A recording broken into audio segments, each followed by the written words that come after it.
अस्सलाम वालेकुम, आदाब, प्रणाम। यहाँ मौजूद हमारे सऊद आलम साहब, आप सबों के प्रिय एमएलए, हमारे चेयरमैन साहब लल्लू मुखिया जी, मुख्तार आलम साहब, मुख्तार साबिर साहब, असद इकबाल साहब, गुलाम मोहिद्दीन साहब, मुजफ्फर हुसैन साहब, बबलू साहब, अब्दुल कबीर साहब और जितने भी हमारे पुराने साथी मुखिया साहब और मास्टर साहब, सबका नाम नहीं लिखता। खैर एनीवे, आज खुशी का दिन है कि हम लोग एक सड़क जो ताकुआ रसिया को जोड़ता है, लगभग 13 किलोमीटर, 13.25 किलोमीटर है और ये 15 करोड़ के लागत से काम चल रहा है। अभी कुछ देर कबल हम लोग डीगल बैंक में एक और सड़क का शिलान्यास करके आए, उसका भी काम 6 महीना पहले शुरू हुआ था और वो लगभग 15 किलोमीटर और 18 करोड़, मतलब 2 सड़क जो करीब 28 किलोमीटर से ज़्यादा है और लागत 33 कितना कतला हो चल 33 करोड़ 33 करोड़। तो एक ही दिन इतना काम हो रहा है, बड़ी खुशी होती है हम लोग को। और अगर सबसे ज़्यादा खुशी मुझे इस वजह से भी है कि इस इलाके में जहाँ मरहूम आज़ाद साहब से लेके मुझ तक आप लोगों ने हमेशा मेहरबानियाँ की है, उसमें सबसे ज़्यादा हमारे वक्त में काम हो पाया, चाहे रेलवे का काम हो, नेशनल हाईवे का काम हो, बिजली का काम हो। एक और नेशनल हाईवे बनने वाला है जिसमें हमारा इलाका और खुशहाल होने जाएगा इंशाअल्लाह। फैक्ट्रियाँ लग रही हैं, रोज़गार के साधन हो रहे हैं। अब हम लोग का फोकस है कि कॉलेजेस भी बने ताकि हमारे बच्चों को तालीम के लिए दूर दूर ना जाना पड़े। तो ये सब कोशिशें हैं, लेकिन आज सबसे अहम बात ये है कि पिछले 1.5 महीने से हम लोग परेशान हाल हैं जब से SIR हुआ है, वोटर लिस्ट के मसले को लेकर। इसमें आपको जान के ताज्जुब होगा कि 7 करोड़ 89 नंबर 1 लाख छोड़ 7 करोड़ 80 लाख वोटर में से 65 लाख वोटर का नाम हट गया अभी तक। और सबसे अफसोस की बात है कि हमारे जिला में लगभग सबसे ज्यादा हमारे यहाँ कटा है। किसी को मृतक बता दिया गया है, किसी को बोल दिया कि हता छेगनी, कहा को बताया कि भाई हतो वोट थे और हतो किशनगंज तो वोट है या दूसरा जगह वोट है, तो उसके बहाने काट दिया गया।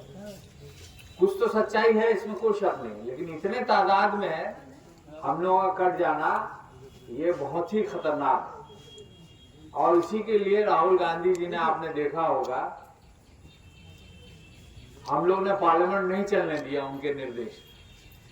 हम लोग का मंशा है कि वोट आदमी की चीज है, जिसको चाहेगा देगा, लेकिन उसका वो वोट का अधिकार हम नहीं छीनना चाहते। चाहे वो किसी भी मजहब से ताल्लुक रखता हो, किसी पार्टी से ताल्लुक रखता हो, कांग्रेस चाहती है कि उसकी जो बुनियादी हक है वो हम ना छीनें। और इसी के लिए राहुल गांधी जी ने 17 अगस्त से लेके 31 अगस्त तक उनका प्रोग्राम है पूरे बिहार में, जिसमें पूर्णिया, अररिया, कटिहार भी जाएंगे।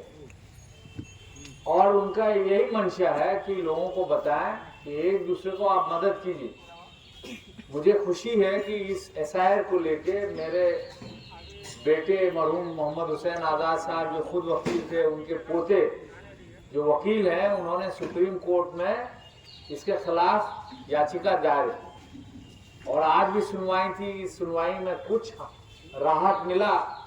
आज से कबल ये था कि इलेक्शन कमीशन ने कह दिया कि भाई इतना जो है कट गया है, आप पता कीजिए और जिसको है अपना कागज उगज दिखाइए। अब सुप्रीम कोर्ट ने ये कहा है कि इलेक्शन कमीशन को जानकारी देनी होगी कि किस किस का नाम कटा है और क्यों कटा है। वो बताएगा कि अगर किसी का नाम कटा है जो मृतक है तो बताएगा, और अगर हमारे गांव में, हमारे समाज में, हमारे पड़ोस में उस आदमी जिसका नाम मृतक करके हटा दिया गया है और वो जिंदा है तो उसको जोड़ा जाए। और उसमें भी बीएलओ के निर्देश दिया गया है कि इसमें मदद करें आप लोग। प्रशासन को कहा गया है कि लोगों को मदद करना, ये नहीं कि आपकी मर्जी हो गई काट दिया। और खास करके हमारे इलाके में ये बहुत जरूरी है कि हम में से जितने भी लोग हैं यहाँ के रहने वाले,